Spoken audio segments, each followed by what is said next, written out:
کہ دیکھنے کے بعد طبیعت مست ہو جاتی ہے. اسی لیے کچھ لوگوں نے کہتے ہوئے اس کو دنیا کی جنت کہا کشمیر کو. اب وہ خوبصورت شہر، وہاں جانے کے بعد پھولوں کی قطاریں، سروں کی لمبی قطاریں، اور بالکل تمام ہر طرح کی پھولوں کی سجاوٹ کو دیکھنے کے بعد لوگوں کو مصلی بچھا کے سجدہ کرنا چاہیے، کہنا چاہیے الہی جب دنیا کا یہ شہر اتنا خوبصورت ہے اور دنیا کا یہ باغ اتنا خوبصورت ہے، الہی جنت کا باغ کتنا خوبصورت ہوگا، جنت کا باغ کتنا خوبصورت ہوگا. تو گلمرگ دیکھ کر جنت یاد آنی چاہیے، اور جنت کے یاد آنے کے بعد مصلی بچھا کے جنت والا کام کرنا چاہیے. لیکن سارا کام الٹا پلٹا ہو رہا ہے. اسی گلمرگ میں بدکاریاں ہو رہی ہیں، اسی نشاط باغ میں بدکاریاں ہو رہی ہیں، اسی شالیمار باغ میں بدکاریاں ہو رہی ہیں. کلکتہ میں وکٹوریا پارک جا کے کتنا خوبصورت محل بالکل پورے باغ کے بیچوں بیچ بنایا گیا، انگریزوں نے بنایا، بڑا خوبصورت محل. لیکن میں صرف زندگی میں ایک بار گیا ہوں، اس کے بعد کئی بار سینکڑوں بار آس پاس سے گزرا ہوں، اندر جانے کی ہمت نہیں ہوتی. جو ایک بار جا کے میں نے وہاں کے منظر کو جب دیکھا، پھر وہ دوسری بار جانے کی ہمت نہیں ہوئی. اس طرح جیسے کتا کتیا کے ساتھ ملے ہوئے ہوتے ہیں، اسی طرح کے گھناؤنے اور گندے مناظر کو میں نے دیکھا. جیسے راستہ چلتے، اب چلو کتا ہے عقل نہیں ہے، کتیا ہے عقل نہیں ہے، یہ دونوں آپس میں جڑے ہوئے ہیں مگر لوگوں کی توجہ نہیں، کیونکہ وہ جانور ہے. چلو ٹھیک ہے، جانور ہے، جانور کے پاس عقل نہیں ہے، وہ اس طرح کے ملے ہوئے ہیں. جانور ہے، وہ جانور ہے، کتا ہے. لیکن یہ انسان کو کیا ہو گیا؟ یہ انسان صاحب وکٹوریا پارک چاروں طرف سے سڑکیں ہیں، چاروں طرف سے لوگ فٹ پاتھ پہ گھوم رہے ہیں، اس کے باوجود بھی اندر میں صاحب ایک درخت کے نیچے صاحب اسی طرح مرد عورت آپس میں ملے ہوئے ہیں جیسے جانور ایک دوسرے سے ملا کرتے ہیں. آپ کہتے ہیں ڈیولپمنٹ ہے، کیا ڈیولپمنٹ ہے یار؟ دلی پنجاب میں جا کے دو پیسہ کما کے بس اینٹ جوڑ لیا، ڈیولپمنٹ ہے؟ ایک بلیٹ خرید لیا، ڈیولپمنٹ ہے؟ ایک چھوٹا سا گھر بنا لیا، ڈیولپمنٹ ہے؟ ایک چھوٹی سی آلٹو خرید لی، ڈیولپمنٹ ہے؟ یہاں تو ڈیولپمنٹ کے نام پہ وناشکاری کا ایک طوفان آ گیا ہے. یہ ڈیولپمنٹ نہیں ہے، یہ کیا ہے؟ ڈس اپوائنٹمنٹ ہے. یہ ڈیولپمنٹ نہیں، یہ تنزلی ہے، یہ تباہی ہے. دنیا قیامت کے قریب آ رہی ہے.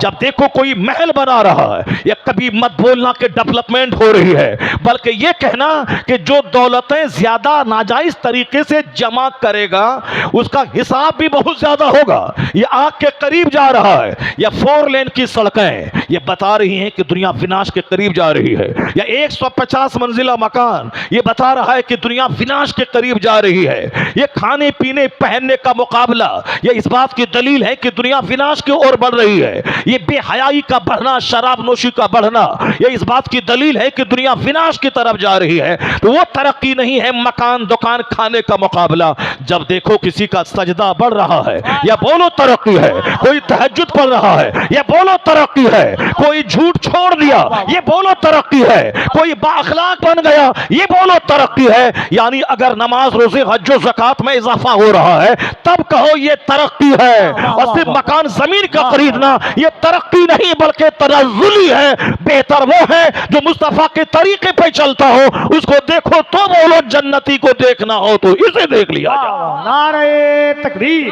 ترقی کپڑے کا مقابلہ نہیں، ترقی مکان کی تعمیر، ترقی کردار کی ترقی. پہلے شرابی تھا اب نمازی ہو گیا، یہ ترقی ہے. پہلے داڑھی مونڈتا تھا اب داڑھی رکھ رہا ہے، یہ ترقی ہے. پہلے بے نمازی تھا اب نمازی ہو گیا، یہ ترقی ہے. پہلے بخیل تھا کنجوس تھا اب سخی بن گیا، یہ ترقی ہے.